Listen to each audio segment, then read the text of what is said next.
What is up guys, this is Tito back with another video on the Redmi K20 Pro, and today in this video I'm gonna be reviewing this MIUI 12.5, and this is not actually the official build of MIUI 12.5, but this is a Xiaomi.eu which is of course based on the official MIUI 12.5, but on top of that it has the preloaded apps deleted, or it does not come with that much of bloatware which MIUI comes. If you're someone who likes the taste of MIUI but you don't like the bloatware stuff, definitely you should go for the Xiaomi.eu version, and this is the best experience you are gonna get with MIUI.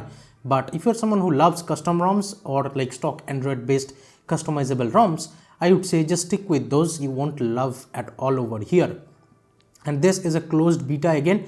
The version is 20.12.28. This is again MIUI 12.5. If you don't know how to flash this ROM on your Redmi K20 Pro, you can click on the card right there. And by the way, you can also flash this same ROM on the Redmi Note 7 Pro too. For the Redmi Note 7 Pro, I'll leave the link in the description box below, and for that you can watch the flashing guide video for this MIUI 12.5.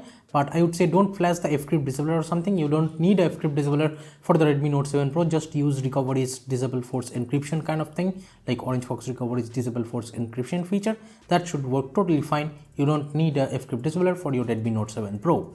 And by the way, this is based on Android 11 of course, not Android 10. But even with Android 11, let me actually give you my experience over here. I have been using it for about a week now, and I would say my experience is good enough. I am not hating it that much as I do with MIUI stuff. But here I would say yes, even with Android 11, there is no taste of Android 11 at all that I'm getting here. It simply feels like MIUI, like typical MIUI. So everything is heavily skinned, so you can't make a difference between if you're coming from other MIUI versions, it will feel the same, even though it is based on Android 11. The first difference you might notice is the volume panel over here, and as you can see, it is not that much of a colorful experience over here right now, because it has this gray and white kind of look, which I kind of like. The earlier one was blue and it was kind of too colorful, but I would say this kind of volume panel looks good. It's not bad at all. And you can put the phone into silent or DND from here of course. And the power menu, I have enabled the advanced reboot, which you can do from the developer options. And if you do that, it will revert back to the older kind of version. And as you can see, if I tap on reboot right now, it shows this fast boot, tap to reboot, or I can directly reboot to recovery option. So yeah, if you enable the advanced reboot kind of thing, it will show this kind of old option. But if you want to see the other version, you can still watch the previous video of mine, which is of course the flashing or first impressions video of MIUI 12.5. Now with the camera, I have been getting really good experience over here. This is MIUI 12.5's latest camera, and with this of course the portrait mode and stuff, everything is working, nothing is broken. And as you can see, we have this wide angle option, then 2x telephoto zoom, and we have this 1x IMX586 kind of camera, and of course that is working fine. The optimizations are great, and as you can see, we have these settings and stuff, then tilt shift, Google Lens and stuff like that, and of course they all work fine. You should not worry about that. As you can see right now, if I allow it, I can just put it to anywhere and search for it, and shows all these kind of power banks over here. And of course this is the Mi power bank, but it does not show the Mi power bank over here. Let me go back, and the Google Lens and stuff, every feature the video, even in video, 4K 60 fps option is working fine, so that is not a problem. Then if you want to go to the slow motion, you can go to more, and from here go to slow motion, and from here as you can see, we have 1080p 960 fps option right here. So slow motion should be working fine too. Now let me talk about the problems that I faced on this particular build, and I would say yes, this happens whenever there is a closed beta, which is normal, but let me actually explain. Here let me talk about the launcher and the navigation gestures first, so that I can show you. Let me go into the additional settings, then full screen display. Here as you can see, I have been using this full screen gestures, but first I have installed Poco launcher to actually use it. But with that Poco launcher, or if you are using any other launcher except for the Mi launcher, which is this one, and it also has an app drawer right now, so you can go to the settings and customize it. That is good. But if you are using anything except Mi launcher over here, or system launcher, as you can see, this is the system launcher. If you're using Poco launcher or Pixel launcher, anything else, I would say don't use that with the full screen navigation gestures, because the UI will just get stuck. You can't go back, go to home or anything like that. So that problem is there, like with any other launcher except for the system launcher or the Mi launcher. Here, if you are using the like full screen gestures, it just won't work. So if you are using the full screen gestures, you have to use the Mi launcher or the like system launcher as it is, like the default one. So yeah, if you are someone who loves the full screen gestures, yes, you have to stick with the system launcher as of right now. And the thing with this home screen settings I love over here of this Mi launcher is that it is super customizable right now. Let me actually show you. You can actually change the app drawer option. As you can see, you can have this classic look, which is like all the icons are on the home screen. You just swipe on the icons. There is no app drawer, and there is also option with app drawer. So that is good. I have been using it with the app drawer one. And we have the app suggestions. You can disable that. Scroll bar is there, and you can also customize it from like A to Z, then original layout, then place new apps on home screen. If you like that, you can use that. And then we have this like manage apps categories. You can like close anything like if you don't want it. We have this -1 screen, that is the left side screen. You can have this app vault, or you can have this Google Discover too. So that is great over here. So on the left side right now, I have the Google's Discover page. We have this home screen search bar. You can disable it if you don't like it. So yeah, and you can also change the search provider over here. By default it was search, but I had to change it to Google, so that is great. And with this we have this double tap to lock screen. Then other things like the icons are customizable too, and you can change the icon size if you want to. I did change it a little bit, I guess. Then we have the show memory status and stuff. Blur app previews are normal. Then we have show suggestions. I have disabled that, of course. And also you can hide some particular app icons if you don't want to see it. And there is also this double tap to lock screen. So that is great that on this stock launcher I can just double tap anywhere on the home screen and it locks the screen. And by the way, the fingerprint scanner speed is great. It's not bad at all. And the fingerprint scanner animation, I have been using it this one, like with this one, but there are also 3 more animations, but I like this one the best. And this is the default one, I would say. And the fingerprint scanner speed again has been giving me really good experience with the fingerprint scanner, no issues at all. Also, I have installed the Google Camera Unix version, which is working flawlessly here, and even with night set and stuff, no issues, everything else is working. So cameras are flawless over here. By the way, this quick toggle section is pretty helpful in my opinion, but you may or may not like it depending on your taste. And sometimes I try to find the Wi-Fi and stuff over here on this circular toggles, but then I remember that the Wi-Fi is right over here and the mobile data is right over here. So this kind of gets like you have to give time to get used to it with the new quick settings panel. And you can also change it to the older one if you want to. And here we have the home kind of light kind of thing. Like if you have some smart lights, it will show up over here. You can turn all the lights all, like if you tap all, it will turn all the lights on. Right now it's not doing that. Sometimes it does not do that. As you can see, it's just not working. But if I open Google Home and from here if I turn it on, as you can see, you may have seen some difference on the lights. Let me actually turn it off from here. It will show all the lights are on right now.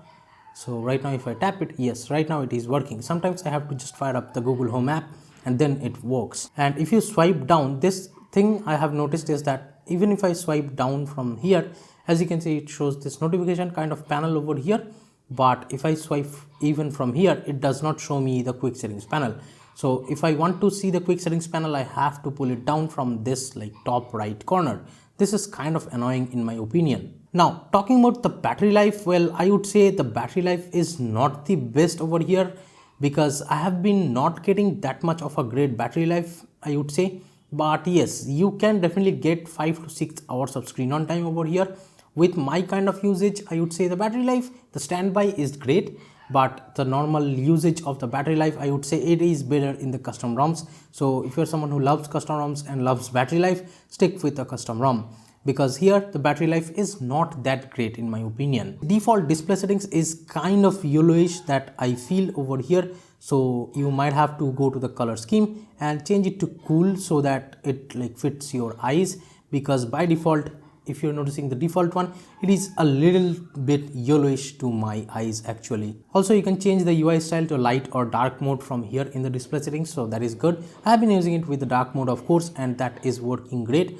no issues with the dark theme, except let me actually go to this more dark mode option, and with that, as you can see, I have all the apps, like almost all the apps options like turned off.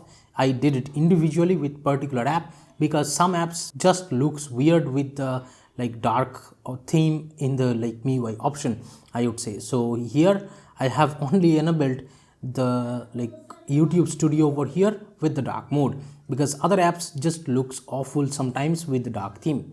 So I just use the app's dark mode either, or I just like don't use the dark mode in the app. Now let me talk about the network stuff over here. Like the Wi-Fi seems pretty good, like the connectivity is super fine here, not a problem. If I am talking about GeoVaulty, I would say the experience was not too great. Here I have like seen 2 times it dropped the VaultE and I had to reboot the device once to fix that VaultE issue. But right now, as you can see, it is connected and it is showing View Wi-Fi. So I know that the View Wi-Fi or VaultE calling both are like gonna be working fine. I would say my experience was great, but it dropped the VaultE twice. In my opinion, that is not too bad, but yes, that is something if you're someone who are like using VaultE SIM, you might want to know that it might drop the connection. And the performance, let me talk about it a little bit. I would say the performance of the UI, like if you're swiping up down like this, it is great. It does not feel sluggish at all. But in opening some particular apps like Facebook or Twitter, whenever I'm opening it, I see a little bit of lag when I compare it to a custom ROM, in my opinion. Yes, the animations looks good and it is fine. I have also changed the animation speed to 0.5x from developer options, I think. But even with that, I would say, yep, I feel that the animations are a little bit sluggish at times, that I can say. And the experience here with MIUI, I think it is a little bit heavy to run all the time on the device. So yeah, even though this is a flagship device or flagship CPU, you might say, because this is coming with a Snapdragon 855, I would say that is a pretty great CPU, has AnTuTu scores like about 4 lakhs. So that is a great kind of CPU. Even with that, I would say MIUI is pretty heavy, and sometimes while like switching between apps, I still see a little bit of sluggishness here and there. You will only notice it if you're coming from a custom ROM, but if you are coming from MIUI to this MIUI version, you might not feel a difference. And talking about those scores, here is the AnTuTu and Geekbench score of this ROM. So yep, all the MIUI features are there and the sound quality is great. Like MIUI always has the best kind of sound quality with like audio kind of things that you can adjust with the additional settings and the sound effects, I mean, over here with the hi-fi audio and stuff and the audio kind of preset of the earphones. I would say yes, I have been using it with the Youth Edition. The sound quality is great, no issues with sound at all. The sound output via the headphone jack and Bluetooth and loudspeaker, everything, or the earpiece is great. No issues that I could face over here with the calling or like with listening to music or something, watching movies via headphones. Everything else should be fine over here.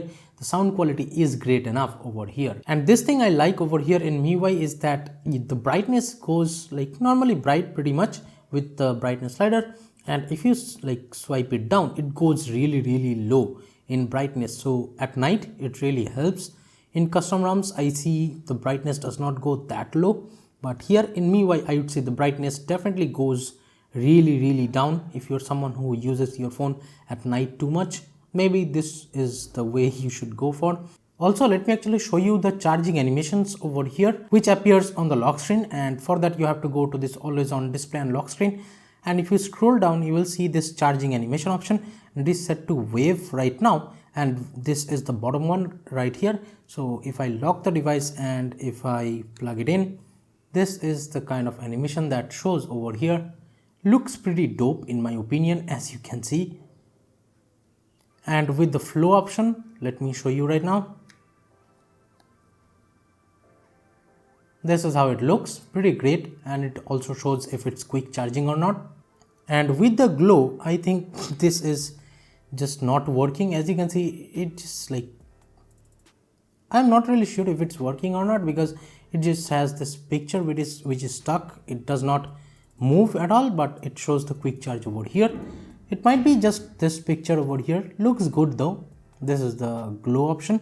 So I would say the flow and wave is the ones that you should go for. And here I would say the 18 watt fast charging is working flawlessly. No issues with that. So quick charge is working fine. Now let me quickly set up the face unlock right here.